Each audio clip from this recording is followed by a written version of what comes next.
Hello, everybody. Welcome to the Fired Up with CJ show. Today, we're going to be talking to Jeff Cox, and we're talking to him about this book, Instructions for Spiritual Living. It's a compilation of work from Paul Brunton. So, welcome, Jeff. Hi, CJ. So, Good to see tell you. tell me a little bit about how the genesis of this book and why you decided to put together. Okay, I work for a foundation called the Paul Brunton Philosophic Foundation, Hmm. and I'm a volunteer. We have 12 board members, and we all volunteer. But I've been doing this now intensively for about 7 or 8 years since I retired from as the publisher for Snow Lion Publications, Hmm. which was, I think, the leading Tibetan Buddhist publishing house in the United States, really in English in the world. Hmm. And that company in 2012 sold to Shambhala Publications. Shambhala is a big name in spiritual literature, and they were a bigger company, and they were very interested in what we had done. And so they bought our company, and of course, I was a CEO. So you get Goodbye. Goodbye, my Jeff. CEO, right? So like that. And but to my pleasure, I got to very quickly after the foundation contacted me, and Paul Brunton was actually one of the very first teachers that I ever studied back in the Mm. late 60s and early 70s. And I learned so much from him at the time when I had so many questions, about spiritual subjects.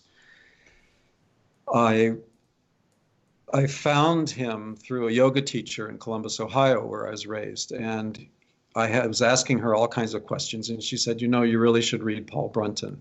Mm. So this was just to put it in the context, it's the late 60s, early 70s, and there was a small group there that would study Paul Brunton. He had actually come to Columbus, Ohio in the Wow. 50s and started a meditation circle at a local church. I found out that, well, for one thing, he was still alive, living in Europe, but that he had a student named Anthony Damiani who lived here in Ithaca, New York, which is where you're talking to me from today. Hmm.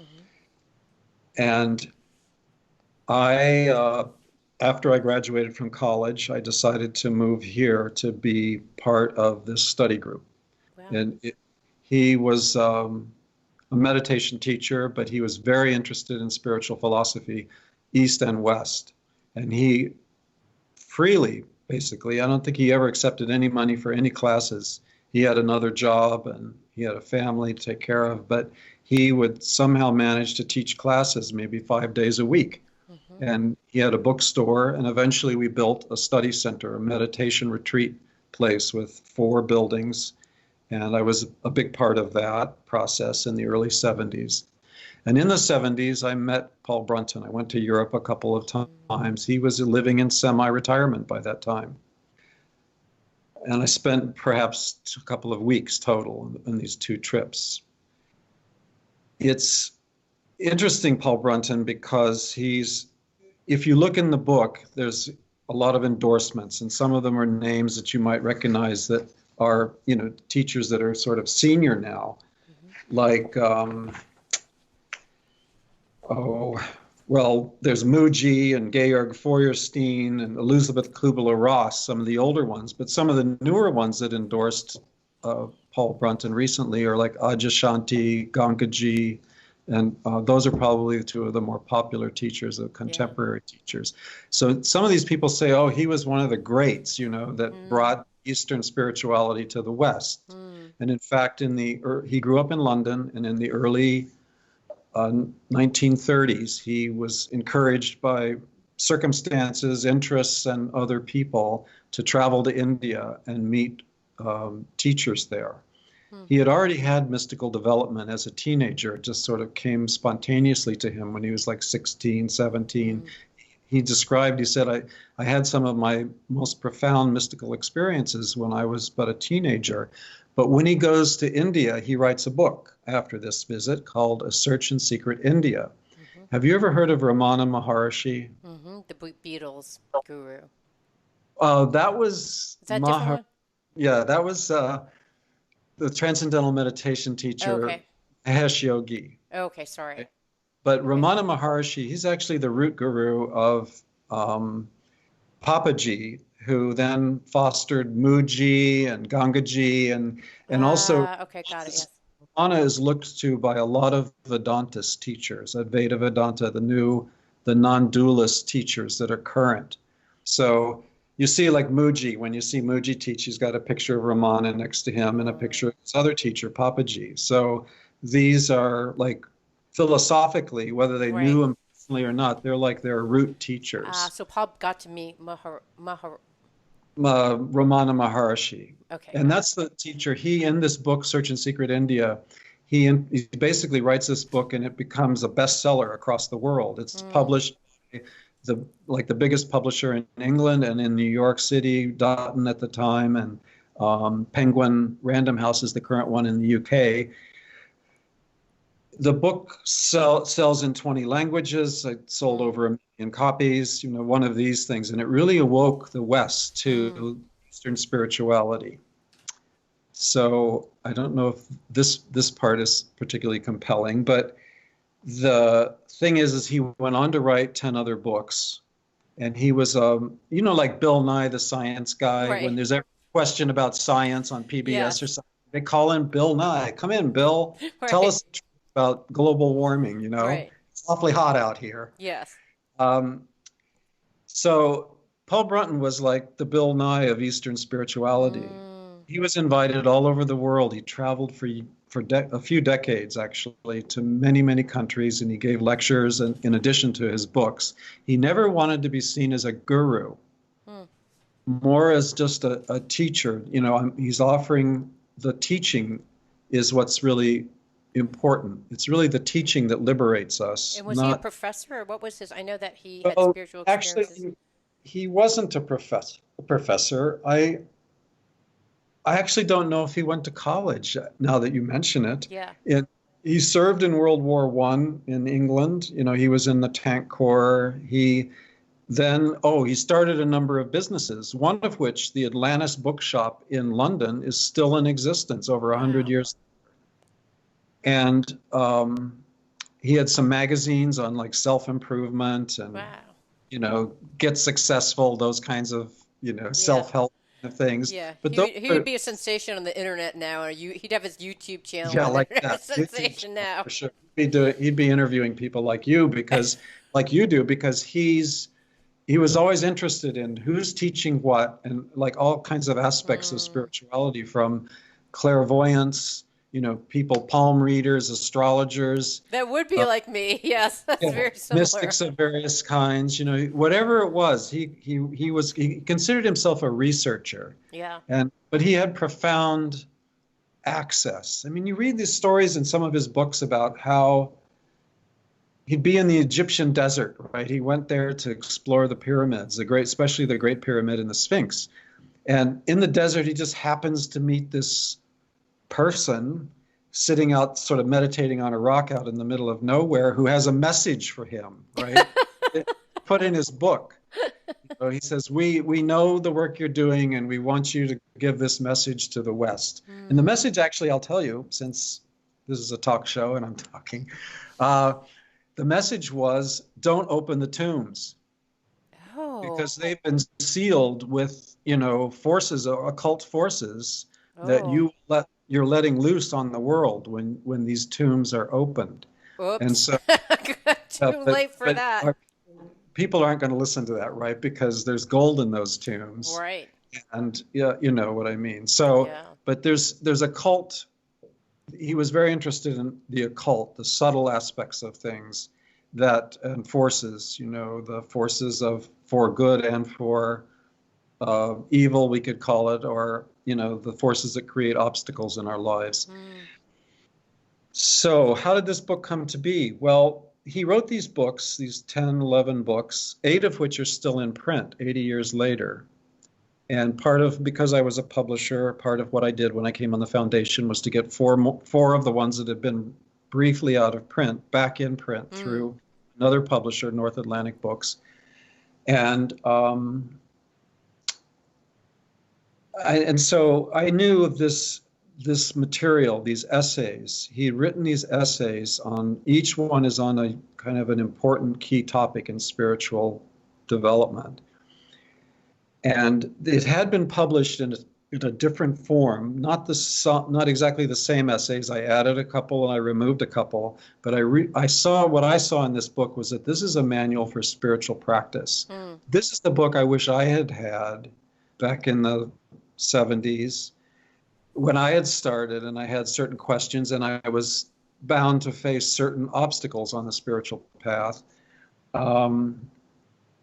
It could have helped to alert. And I think that's what this book can do for people is it gives perspective on a number of, there's like 12 chapters in there. There's, one on the need for a guru. There's one on the stages of meditation. You mentioned you're interested in that. There's there's 3 chapters on emotional purification and surrender of the ego. There's one on probations and tests of the aspirant. In other words, what are some of the, like when you try to give up smoking, you say, I'm going to give up smoking. Like, I'm going to be a good person this week, whatever it is that you set out for yourself. And sure enough, as soon as you have an intention like that, you'll run into some situation that challenges you and shows you how committed you are to that intention that you had. Mm. So these are natural life processes, actually, and he discusses this in this chapter on tests and probations of the aspirant. So then that's followed by a chapter on grace, because we need help in this matter of living. Grace is really what it was Aretha Franklin, right, singing Amazing Grace. Anyway, it's literally true. The spiritual process is a process of amazing grace. Mm. And, that saves us from our involvement with things that actually counter the kind of, I would say almost the kind of glory that we know is possible for us as human beings. Mm-hmm. And that's followed by a chapter on what is enlightenment. Mm-hmm. Like he calls it insight. That's the term. And then a couple chapters on the need of asceticism or not. And also, is the world, like some people say, the world's not real.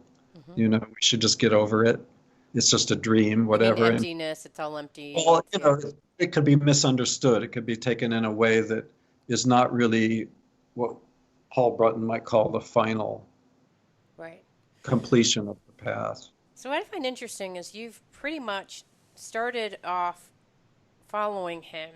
You even developed a publisher that published his work, and was kind of went down this path of publishing kind of spiritual stuff. So it seems like he was really critical to your whole life. I mean, your whole life path was based on his work. Yes. Is that fair to say?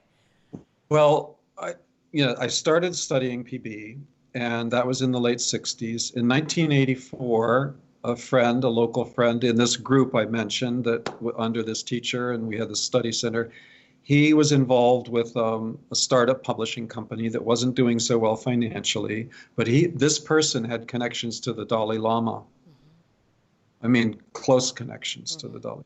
Mm-hmm. And he was the Dalai Lama had given this small company the first 2-year trips that he took to America and Canada, all the lectures he gave at all these different venues. Wow. The book is called Kindness, Clarity, and Insight. And it was like in the hands of this company that was falling apart, was, one person really dedicated. I was doing a different job. I was actually involved with a company that designed the first computer to do astrology charts. Oh, okay. Just to do it all by hand, it would take an hour.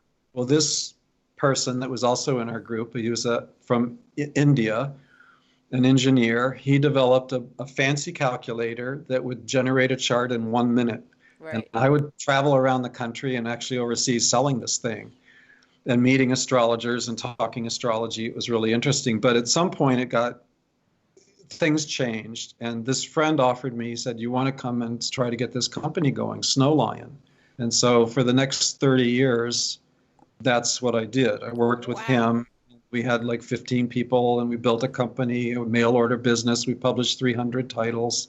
So I had a fair amount of involvement with publishing, but especially with Tibetan Buddhism. Have you had any brush with these Tibetans that are, I'm sure, all over the West Coast? Not a lot, no. I mean, no. Personally, no. I'm kind of a non-dual tantra path.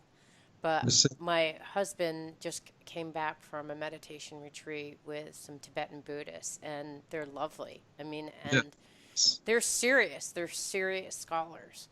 I mean, it's Yes. about, I guess, opening awareness. Someone had said that, along the tantric path, that most of the practices either work on opening three different bindus: the bindu within your body, the root chakra, your heart chakra, or your third eye. Awareness, heart opening, or body opening.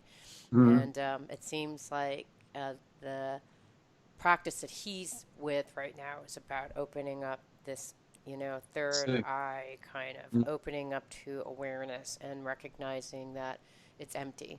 So that's all I know. yes. And he's told Oh, me all about his workshop, which is the most fascinating, deep, mm. interesting work that I've really heard. It's very interesting. Yes, there's all kinds of teachers of different capabilities as far as able to teach to the West, Yeah. and they have a highly ritualized, a highly developed system of practice Yeah. that some people, it fits some people and it doesn't fit others, but it became very popular in the 90s, and especially the Dalai Lama won the Nobel Peace Prize in 1989. That way upped his popularity, and also the amount of security that was around him. Yeah. You could just kind of hobnob with him, but now when he travels, there was always like, the Department of State and other Wow. people securing him. So anyway, in the 90s, there was the Year of Tibet, and I think what it was the West responded to the Tibetans' plight. Like Hmm. China had taken over Tibet, and many of them went into exile to preserve their culture and came to the West. Some came to Ithaca. We had a resettlement group here. Wow. In fact, the Dalai Lama's Western monastery is here in Ithaca, New York. What? I had no idea. Wow. It's Namgyal Really? Monastery. Yes. Wow. Okay, so There's let's talk five, about there's tests and five. probations because this is a perfect segue into test and probations. I Okay, mean, great. so tell me a little bit about the concept because, here is this spiritual Nobel Peace Prize winning Dalai Lama, and Yes. what in terms of test and probations? I mean, how, Well, certainly the test for him, and he often mentions it, was how do I remain compassionate towards the Chinese, who are very often brutal and torturing and suppressing the Tibetan culture. mm-hmm, But this is like he's so committed to an understanding the value of compassion that he refers to the Chinese as his brothers and sisters. mm-hmm, He has a disagreement with their ideas, at least their government's ideas, but there are in fact many Chinese people follow him. mm-hmm, So, but what PB talks about with tests and probations is it's something like what I was saying before about if you decide that you want to go on a spiritual path, well, it's because you have some vision or intention to achieve some kind of unity, some kind of non-divisiveness in yourself. mm-hmm. So that sometimes it's conceived that, well, I'll do that by transcending my personality, which is often just naturally in a state of division, conflicting interests within myself and so on. Right, the spiritual That, bypassing, you mean? okay, good, you got that. The spiritual bypassing. So, spiritual bypassing, we do learn some things along the way. We learn, for instance, that to disidentify, to not think we're only the body, physical body, the emotional nature, our thoughts and feelings. We're not just that. We're more than that. You mentioned awareness, So touching the ground of awareness in us is a liberation outside of what we used to think of as Right, ourself. right. Often what happens, we get a glimpse of that. We have some kind of, it might last a minute, a second, a Right, minute, an hour, a day, a week, right. 6 weeks, 6 months, but usually it will pass. Mm-hmm. And you hear a lot in non-dual circles about awakening, like, oh, this person's had an awakening. Well, do they mean like it's permanently established in them? They're always No, in they just mean a spiritual experience of which a they spiritual recognize that experience. something Okay, great. something about what they've seen in life is different. They have another reality of life that they did not Have, know was right. there until they awakened into that. And I think that that is on a path of knowing that something else is there helps you seek that which you've noticed or understand it, which then helps stabilize it, I think. But that's at least That's what I think. What do you yes. think it No, means? no, no, no. What you're saying, I think, is right on because in Tibetan Buddhism, they call it an empowerment. You go for an Mm, initiation. mm, That's supposed to introduce you to that state. But most people, they go and they might get some good vibes from the mm-hmm, teacher, from the ritual, but they don't necessarily get the insight into mm, that kind of what PB calls a glimpse. mm, mm-hmm, Okay? Many people these days talk in terms of glimpses.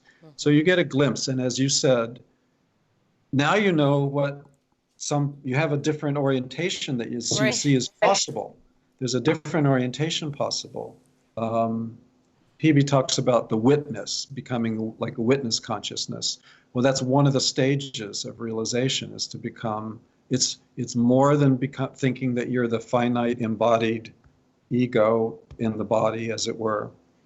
Um, it's not the final step, but if you have a taste of it, then you know, oh, it's really true. I could be the observer of what I called myself, but it's now more like I'm the observer of Jeff, or you're the observer of CJ, and you Right. can, you have some distance now, and so from that perspective, you can behave quite differently. You can evaluate situations differently. You can evaluate what comes up internally and what comes toward you externally differently because you have this new Right. orientation. But let's say it goes away. Now, why does it go away? Do you have any idea? Well, Why I does think because it why does needs the you need go? concentration and you need to have practice and it needs to be developed into a habit. I mean, I've had, um, fortunately or unfortunately, have had lots of different. I guess you're calling them empowerments or glimpses. And Yes. sadly for me, the glimpses and empowerments come before understanding, and they Normally, don't. What? yes, that's often the Yeah, case. and I would say that they don't stabilize because I just either don't have an understanding of what's happening and I get scared. That's what's happened to me. Or, That's yeah, yes. I guess I now I do have an understanding and I'm grasping for the previous glimpses that I have and can't get They anymore. don't come back the same. No, Yeah. they're So, not the same. yeah, so I don't know. I guess part of it is lack of understanding, fear. Those are for me what I think were the reasons why those glimpses didn't stabilize. And I think Yes. sometimes it's there are kind of glimpses. I think of the glimpses as you were to referring to as one of your chapters is grace. Grace comes along and says, "Boink, CJ, see, Right. did you Yeah. realize that XYZ even was existing?" And I'm like, "What was that?" Like literally, what was that when I went to sleep and I actually went into the void? I just saw nothing. I was nothing, and it And you was were conscious of it. yeah, and I was Yes. conscious of it and terrified to go to sleep every night because I popped into the void. So I got curious. What is this? How does it, or what? Yes. And then I got scared and then I got curious and then I just didn't continue. And then I thought one day I'll figure this out. And I have, but it's taken probably 7 years from the initial experience to know what that Very was. short time when you look at many lifetimes. Yeah, okay. That's like a very quick Okay, process. You okay. said 7 years. I was expecting 20 years or No, something. yeah, no. Well, that's why I have this show so I can figure out, these experiences that I've had over a period of Mm, time. It's a mm, deep devotion, right? To understanding and yes. learning, and I think it's to finding the truth. If Yes. yeah. Exactly. So that's at least my experience. How about you? What do you think Yes. why people don't So, stabilize? well, I think you've touched on a couple things. When I first got involved in these matters, there was something deep in me said, I want to understand, Hmm. really wanted to understand. This was before, well, I had a little bit of an opening in meditation, but but it was before I knew much of anything. And I knew that there was so much more to life. In fact, that was the moment of grace for me. And now I'm going to come back to what we're talking, where I reached a point in my 20s when I was in college where it just came up internally. I think PB calls it the internal word, the interior word. It's the chapters. Okay. Where this voice, like it was sounded like my voice, but spoke right through me, was, is this all there is? You know, I was doing pretty good scholastically, but mostly I'd achieved I grew up kind of a shy kid and kind of awkward, a little bit behind the way the class was, you know, sort of sexually immature, mentally kind of backward and slow in some ways because I just didn't know what I was really interested in. But I reached this point in my 20s where I'd kind of taken care of all these different things. I was in a rock band. I had this little bit of celebrity. And, you know, it was kind of like, Wow. okay, Yeah, you the thing, overcame a lot of those kind of whatever. the things that might hold people, you Yeah. know, like, oh, just want more of this or that. And so I'd reached a place where, is this all there is? And so that kind of just opened my mind to, like, there's got to be more here. And then things started to happen. That was like a transition point, a grace point, as you mentioned. So it is important that we understand, you know, life doesn't come with a manual. It's hard enough even without bringing in the whole spiritual dimension. But usually, yes, you have the experience. You know, you meet somebody who is highly developed, right? You're in their presence. You sense something energetically about them, something about their focus, something about their heart presence. That's your responding to them. It's your experience. It means you're open, because somebody else might meet this person and go, you know, nothing. But if you have a resonance with the person, that means your own system, psyche, body, mind is opening to that presence. That's true. So that's actually an introduction. So a good teacher will show like what's possible for you, but leave it up to you to develop. So that's another topic we can get into. But understand. Can I just follow up with a quick story about Yes, sure. that kind of Sure. makes it tangible? So, Yes. I'm actually fairly open, for better or worse. My heart is open a lot, and so that gets me into tricky scenarios sometimes.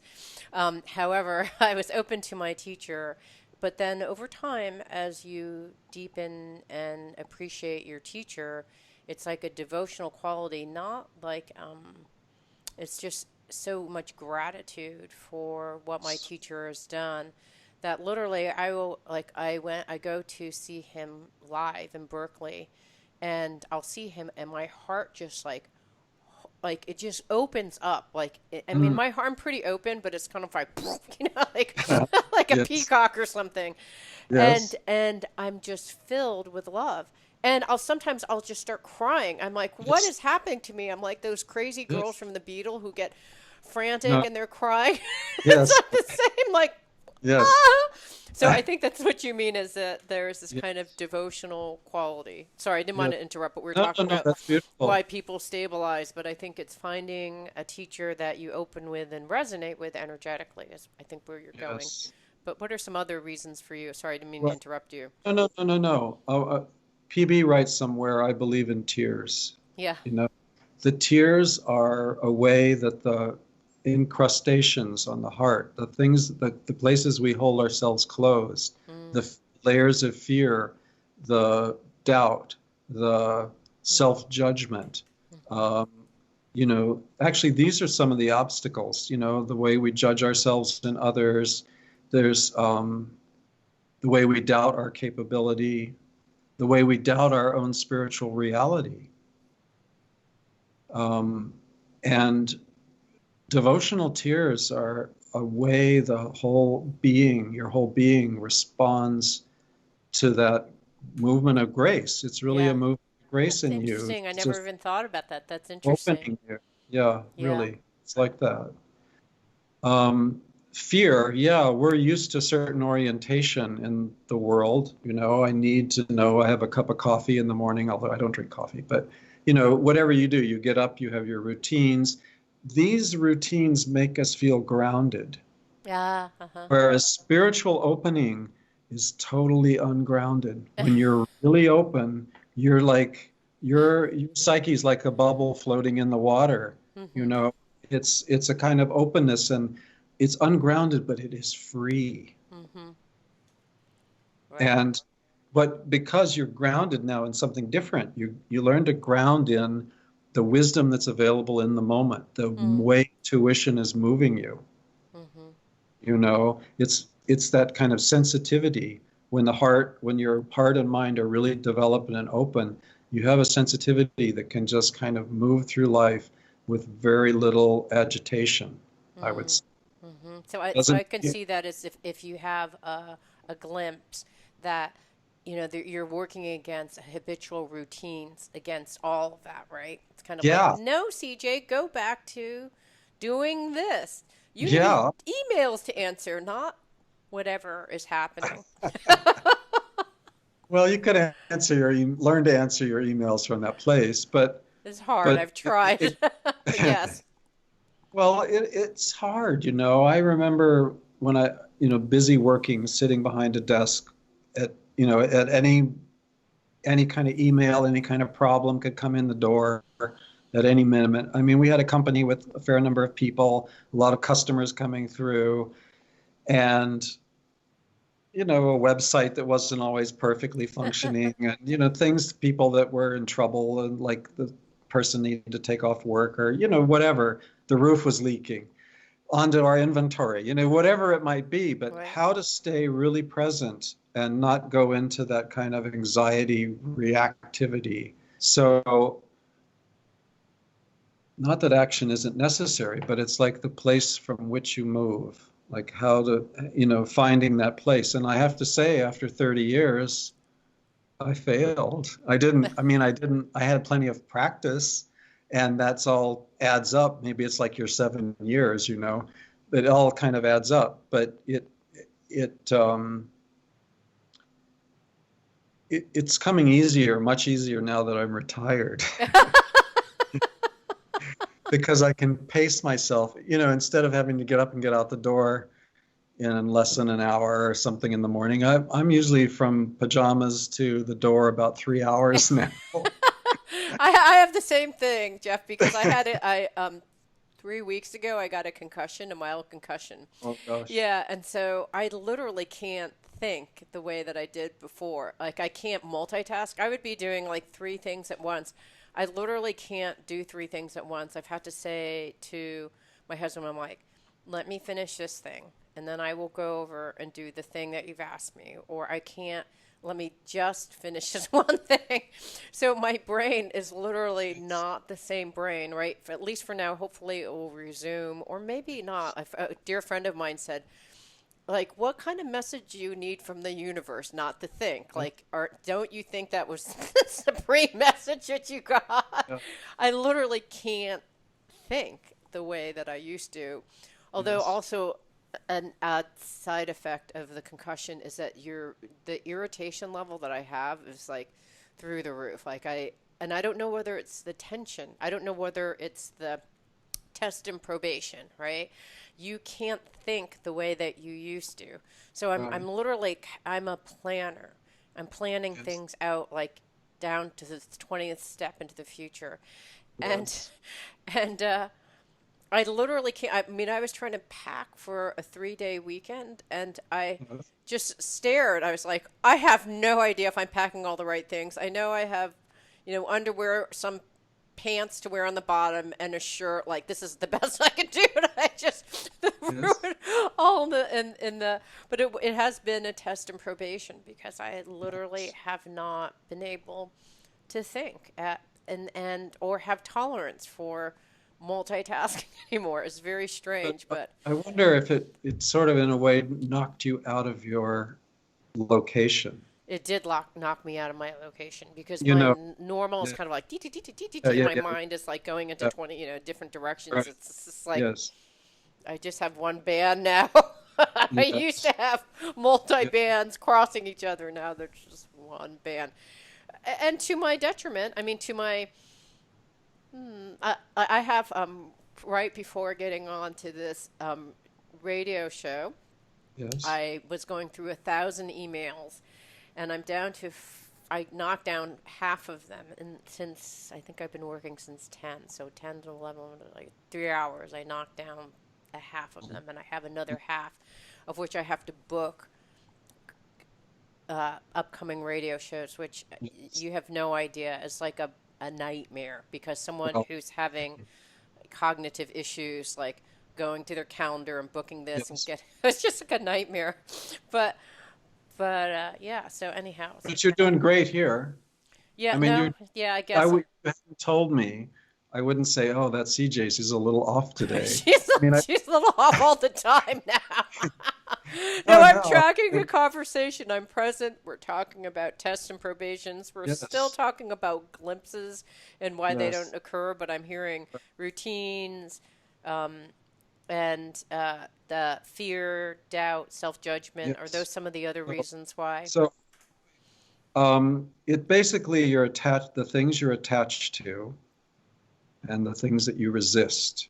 Okay. So your habits, for instance, your habits are things that you're probably attached to. We kind of, or even like your roles, like you sort of might see yourself as a multitasker, and Hmm. maybe you pride yourself in being a Yeah. multitasker, or might have, you know. So if life is asking you to slow down a bit, you could feel the conflict in that. No, I really feel more myself when I've got 10 things on my plate and I'm, juggling them all at one time. So, it's like that you're being shown something maybe through this Yeah, concussion. I Let's am. say the glimpse that you had, you were shown something and say it really has a tremendous value to you. That's like a light shining into your life, that glimpse, that memory of that. And the light's going to show up the places that are not in alignment with those higher ideals. I started to mention something before. We're seeking some kind of unification. I mean, when I first got started in these things, I imagined it was some kind of union with God. That's the way I imagined it. I had a Christian background, but it's not unlike any mystical pursuit. It can be termed that you could substitute for the word God something else, Hmm. but it's some kind of sense of union, unity, lack of division, lack of suffering that comes from conflict. So, what are the places in us that counter that? Hmm.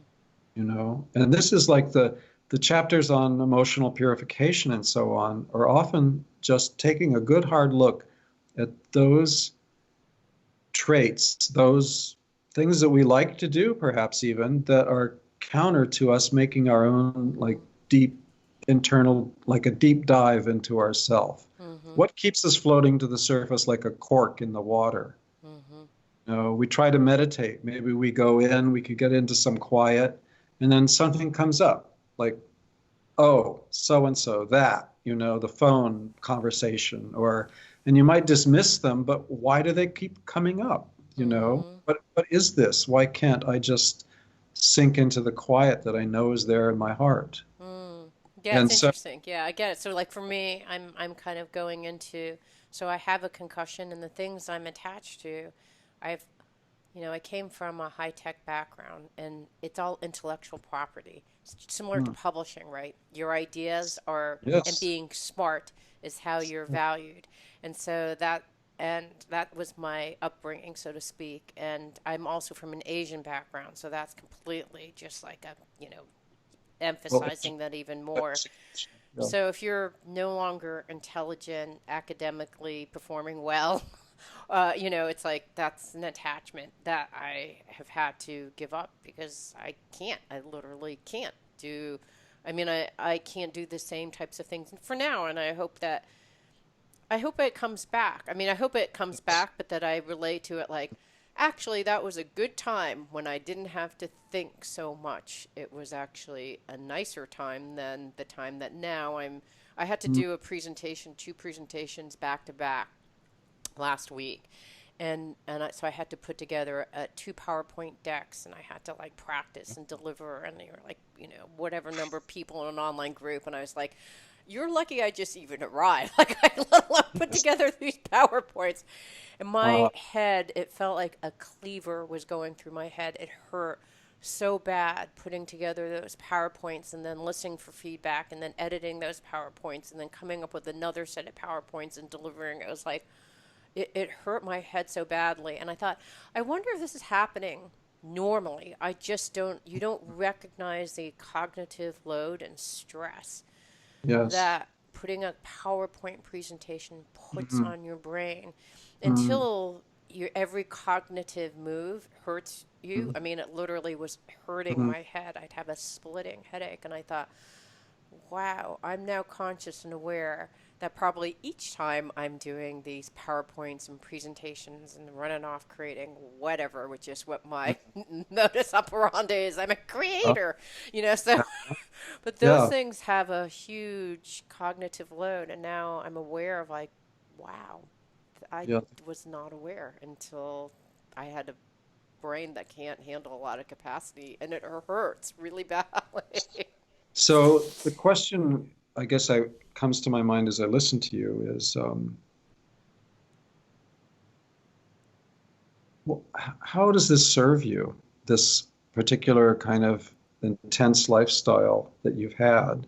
Right now, you're not Yeah, so able to do it, but what is it serving in you? Because I know from my own case that I've can go through periods of frenzy, basically activity frenzy, and and then at the end I'm just exhausted. yeah. So no energy to meditate, no energy to really be mindful. It's like the system. It's kind of an extension of the survival Mm-hmm. impulse. Like to succeed, I need to be whatever, however that got programmed in you. To Mm-hmm. succeed, it has to look like this. I'm going to be achieving more than anybody because I can multitask and I've got all these things going on. Mm-hmm. Show is called Fire It Up, and Right. you want to be running on all cylinders all the time, Right. perhaps. Yeah. Yeah. In I'll mention something in Greek philosophy, they talk a lot about the irrational soul and the rational soul. Well, Mm-hmm. the irrational soul is pretty much does what drives it. Its modus operandi is desire and anger or resistance. What I Mm-hmm. want, what I don't want.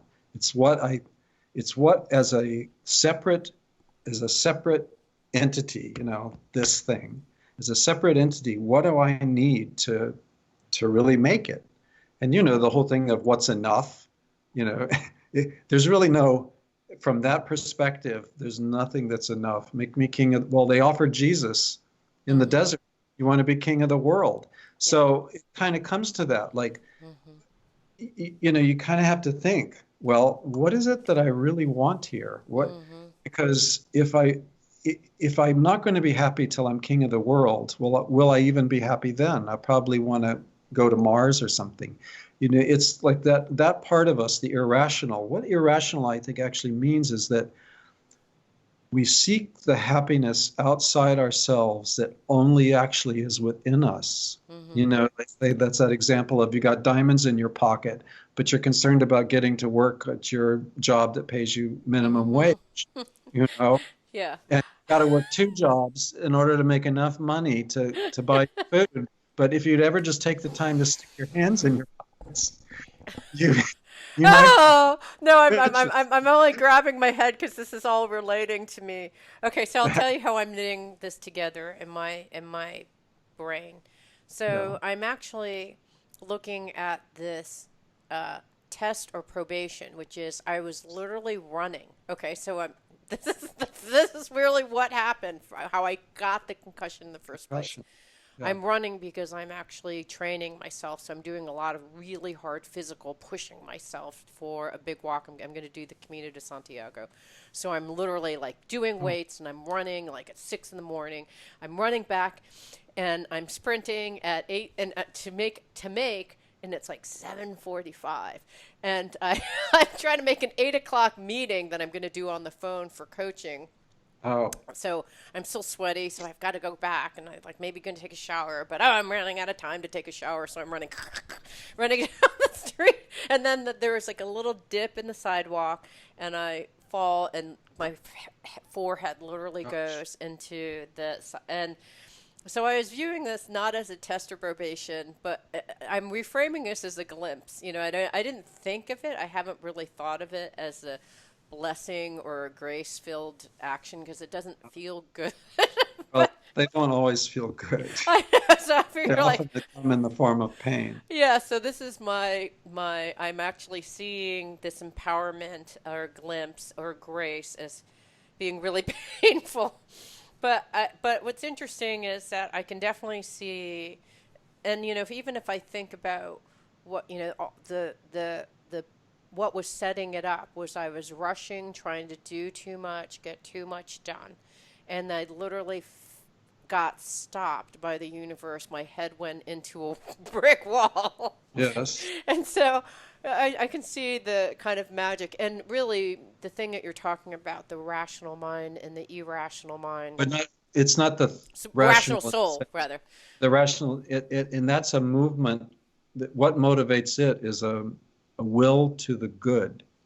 Right, It's not about thinking, although understanding right, is important to understand really what life's about. right. But it's more of a real full movement, full energetic movement towards your aspiration towards what is really good, what is wholesome, what is whole. Yeah. And well, my Because rational soul is like, I'm good. I'm actually doing this coaching. I'm helping this person out. I had like 3 coaching calls yeah, back to back. but there's rationalization. Okay. That's the way that power that power that can order our universe for us, Hmm. when it's used to just justify our desires and the Ah, I things see. we'd rather not have. When we use it that way, it's sort of being subsumed under this other power Ah, that is all about more and more and more. Like I think, well, if I only can do the marathon and give 10 lectures a day, I mean, no one will deny that I'm worthy. I am worthy. yeah, no, I can see that so here's what I'm getting about these tests and probations. They can be an empowerment and insight, glimpse, and grace. Did not see that before as probation, and they can be painful. It doesn't have to feel good all the time. That's right. The thing that keeps us from basically having those probations and tests be stabilizing areas of growth are our fear. Uh, I'm writing down these notes because I can't Yes. remember anymore. Doubt, self judgment, routines to the past, and how we want our Yeah. attachment. Like, so Yeah. my example, my attachment is, and hopefully will be reduced to getting things done. And if I get things done, then I'm worthy and then I have self worth and value. That's my equation for Yeah. that. Yeah. Yeah. And so, really, these glimpses are there to show up what's not in alignment. Mm. Is But that let me right? ask you, when you're with your teacher, when you describe that opening that happens when you're with your Yes. teacher, Uh huh. do you feel worthy? Do you feel whole? I do. Do you Yeah. feel, you know what I mean? It's Yes. like that's within you without, what did you do? Oh, you went and sat in his presence. I Yeah. mean, big deal. Yeah. I mean, it wasn't like you just ran a marathon. You Right. drove somewhere, you got out, you went in, and you just opened. Yeah. So to me, that's the thing I would use as a measure for these other things in your life. Yeah. That's a really Because good. then, That's a good way of thinking of it. because then you won't, that's your happiness showing up. Mm, yeah. Yeah, I like the idea of, well, I'm goal oriented, right? So even if the Well, goal is to be more in union with the divine, or to find a sense of non-separation from everything, and that I think that's ultimately right in all these spiritual paths that I've read, experienced, and or been part of. It's about Mm. recognizing that you are the divine. It's been there all the time. I don't have to Yes. do anything. I don't have to run a marathon. I don't have to do a But you have great to work. go through the tests and Yeah, probations. I guess that's true. You have to, you it's not, see, that's a misconception. That's the bypassing thing. Yeah. It's teachers that tell you you're already divine. That's true. You cannot become more real, Right. more wonderful in the sense of that presence, that divine presence in you. That's it. No one Right. can give you that, and no Right. one can take it Right. away. It's already there. It's always there It's for already there. all of us, not just you, But me, everyone. yeah, but the big B and but is that um, we don't know it fully because we still run, not that we have to cut out anything from our lives, Hmm. but we believe we're ingrained to think, look, we're rising like a lotus out of the mud. Hmm. The mud is all this stuff we're talking about, all the mishigas, I like to call it, of Right. life, all the confusion and all these kinds of things. But um, as as it to realize that you are the lotus, it has to grow out. It has to realize that the mud is not who I am, and it's maybe the analogy is falling apart here a little bit, but it's what I want to say is this. PB says we start out as an amoeba, okay, and you could imagine how many lives it might take to reach a human. But then, even as a human, to become to a place where you're interested in culture, in to be interested in other people, Hmm. like you have this radio show, right? So you're obviously interested in what other people are doing Hmm. creatively, and so on, and you're offering this to the world, Hmm. basically. So this is like a work of the heart for you, Hmm. and it's something that you've come to as a human being Hmm. through all these incarnations and evolution. So now you've come to a place where you actually can offer back. Hmm. But in the meantime, in the process of growing, you had to learn so many things.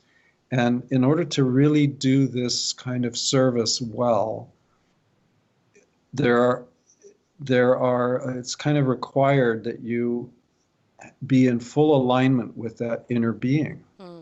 So all the aspects of the person, they say you got to get rid of your ego. No, you don't. You get rid of the egotism. You get rid of putting all your life energy into those, what I call what we normally think of as the grounding elements in our lives, what makes us feel worthy. Hmm. You can just fill in the blank.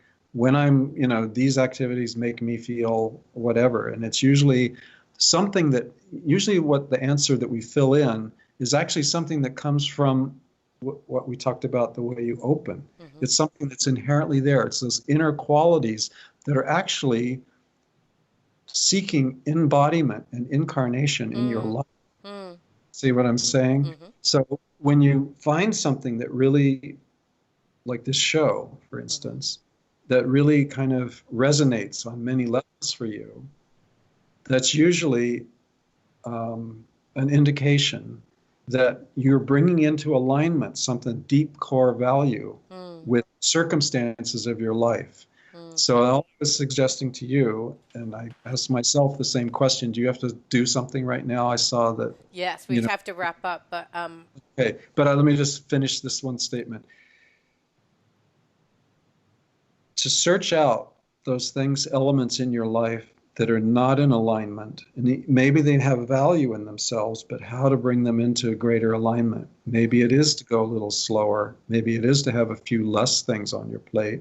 Maybe it's to spend more time in relationships that really matter to you. hmm. There could be lots of things, and we're so busy running, and the example you give, that we miss life, Mm. Yes. falling down and hitting your head. And by life, I mean the big picture. Yeah. What's really core, what really at the end of the day.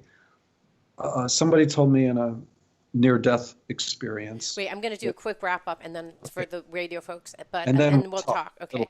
So Okay, we've great. been talking to Jeff Cox about this book, a compilation that he did of Paul Brunton, who he refers to as PB, in his book, The Instructions for Spiritual Living. Thank you so much. Oh, you're welcome. It's such a pleasure. Okay, so we're going to continue for YouTube, so go ahead. Okay. Um, so where was I? You're saying that Oh, really it's about about death living life. near-death experience this Yes. person had. He was an achiever. He did lots of things, and he thought, when you die, you have this experience of past your life recall. You have a life recall. Yeah. And but it's like in the presence of your own divine self or some other divine being, Yes. sort of, the judgment, as it were. But usually it's a very loving presence and so on. And so what this person, he obviously lived, came back to tell, but he thought, he had this resume. Maybe you've heard this thing I about the haven't. resume. One is a resume of like what you would like to get a job, and the Yes. other is like a resume of like life qualities or something like that. Mm. Oh, I know, it's called your eulogy. Oh, okay, got it. you know, like what people remember about you. Mm-hmm. Like, and you read the obituaries, oh, he was always so whatever, loving and whatever. Well, the event that was brought to this person's attention as really having soul value, even though he had done so many things, was that he would bring a peanut butter and jelly sandwich, this is going to make me cry, to this woman in a nursing home Oh, who that's what she liked. She didn't have anyone to really take care of oh, her. sweet. But it was that act Oh, that really had value for the life. mm, So how we measure ourselves, the standards by which we set for ourselves, may not be the way the soul would see us. mm, mm, So that's why I loved your example of this openness. mm. It's just there. It's just present within you, and you experienced it. Yeah. And the other thing I want to mention about that PB says is that because the overself, he calls the higher self the overself, because the overself, it's formless.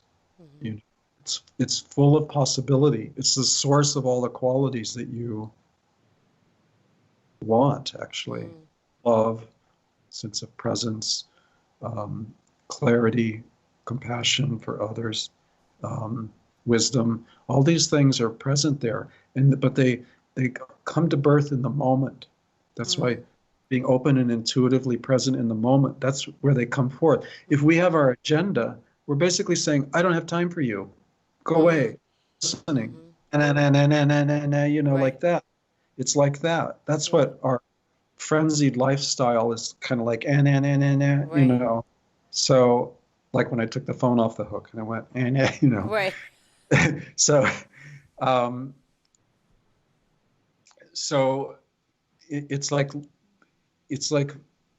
reorienting. You can do it even though you're not yet fully awake, where you actually have a shift of identity into that higher self. Mm-hmm. You're preparing the ground. The CJ is the ground by starting to, well, not starting, you've obviously been doing this for a long time, but realizing that the alignment is what's important, that everything you need is within you. Mm-hmm. Oh, and what I was trying to get to is that PB says, because it's so hard to relate to this kind of presence in ourselves if we haven't, you've had taste of it. So that's a big help. Mm-hmm. But it gets projected on teachers. Oh, my guru, he's God, he's the avatar, he's the, whatever, that kind of thing. It's they're projecting their own soul on them. So what PBL, and this is another good Interesting. So, like, if I think of my teacher and the things I love most about him, it's a reflection of back to me. exactly things you value. Well, I'm just awesome then. Yeah, you are. Actually, you are. No, I do. Well, it's funny because I I was just thinking of him as just being so loving, just full of love and And authenticity. I- you started this thing by saying about how empathetic you are, I how am you get in. thrown into some situations that aren't so healthy for you, maybe. Yes. But but but the basic openness Oh is yes, there. I'm open. I am very open. Yes. Yes. But Yeah. that's beautiful. Yeah. That's really beautiful. And Yeah. now how to navigate that, how to express that in the world, how to embody that, those are all tests and probations. Yes. They are. But if you Yes. didn't have that openness, w- that's the core. That's what matters. Right. Right. Oh, I've so enjoyed this conversation. Thank you for taking the time Yeah. and Oh, kind of mapping it. And I guess you had an intuitive sense that the test and probation was the place we are going to go, and that's where we went. I